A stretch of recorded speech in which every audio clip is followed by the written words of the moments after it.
ప్రభాకర్ గారు ఉన్నారు బీజేపీ నుంచి. ప్రభాకర్ గారు, లంక నుంచి కాదు అయోధ్య నుంచే పాలన చేయాలని అప్పుడు రావణాసురుణ్ణి చంపేసిన తర్వాత ఇక్కడే చేయొచ్చు కదన్నా అని చెప్తే లక్ష్మణుడు కాదు కాదు అక్కడి నుంచే చేయాలని. నిన్న ఆ పోలికి ఎందుకు చెప్పారంటే కేసీఆర్ గారు, మీరు అన్నారు కదా ఇందాక టీఆర్ఎస్ బీఆర్ఎస్ అంటే ఎక్కడ పోయామో అక్కడే వెతుక్కోవాలి ఫస్ట్. సరే ఢిల్లీ పాలిద్దాం అనుకున్న మాట వాస్తవమే, కానీ మరి ముందు రాష్ట్రం పోయింది కాబట్టి రాష్ట్రంలోనే వెతుక్కోవాలి. పైగా ప్రత్యర్థి ఎవరనేది కూడా నిన్న క్లియర్గా చెప్పేశారు. ఒప్పుకుంటారు మీరు? మీరు కాదు, కేసీఆర్కి ప్రధాన రాజకీయ ప్రత్యర్థి రాష్ట్రంలో కాంగ్రెస్ పార్టీ రేవంత్ రెడ్డి.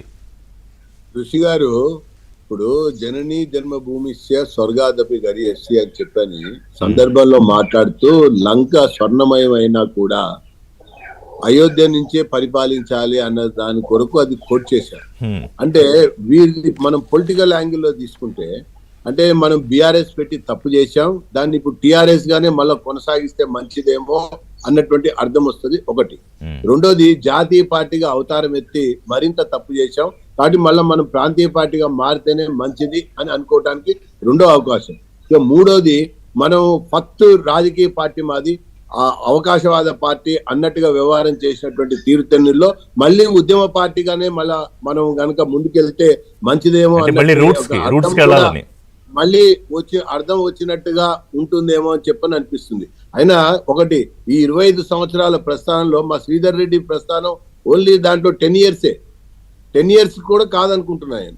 అయితే విషయంకి ఇక్కడికి వచ్చేసరికి రకరకాల తప్పిదాలు, రకరకాల నేను అడిగింది చెప్పలేదు. కేసీఆర్ తన రాజకీయ ప్రత్యర్థిని ఎందుకున్నారు? నెక్స్ట్ చెప్పొస్తున్నా, బీజేపీ కాదు రేవంత్ రెడ్డి కాంగ్రెస్. నేను అదే చెప్పొస్తున్నా. ఇప్పుడు ఒక వైపున తెలంగాణ ప్రజలకి అర్థమైంది ఏమని, రైట్, డబుల్ ఇంజన్ సర్కార్ వస్తేనే ఈ రాష్ట్రం సర్వతోముఖాభివృద్ధి, సత్వర అభివృద్ధి, సమగ్ర అభివృద్ధి జరుగుతుందని అర్థమై పార్లమెంట్ ఎన్నికల్లో 8 సీట్లు ఇచ్చారు ఒకటి. తర్వాత రెండోది, కాంగ్రెస్ ప్రయోగం విఫలము అని కూడా అర్థమైపోయింది బలంగా ఈ 15 మాసాల యొక్క కాలంలో. ఇక పోతే ప్రత్యామ్నాయం ఎవరు అన్నటువంటి విషయానికి వస్తే, ప్రతిపక్ష పాత్ర పోషించడంలో బీఆర్ఎస్ ఫెయిల్ అయింది అన్నది 15 నెలల కాలంలో మనకు కనబడుతున్నటువంటి దృశ్యంలో కొత్తగా చూసేది ఎవరిని? తెలంగాణ ప్రజలకి ఇప్పుడు బీజేపీ తప్ప వేరే దారి లేదంటారు. ఎందుకంటే ప్రతిపక్షంగా ఇటు బీఆర్ఎస్ ఫెయిల్, అధికార పక్షంగా Congress fail. Addanki Dayakar Congress party MLC, party general secretary.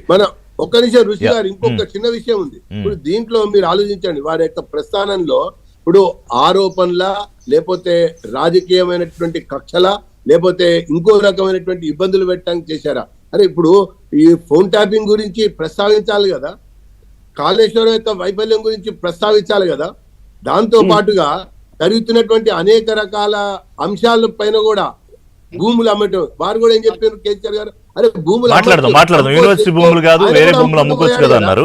ఒకసారి కాంగ్రెస్ వెర్షన్ తీసుకుంటా. దయాకర్ గారు, సిపాయిలు మా అంత లేదు కాదు అంత పొడుగా అన్నారు, ఏమన్నారు, ఇంకా అంతా చాలా మాట్లాడారు. ప్రధాన టార్గెట్ మీరే, అందులో ఏం సందేహం లేదు, అధికారంలో ఉన్నారు కాబట్టి.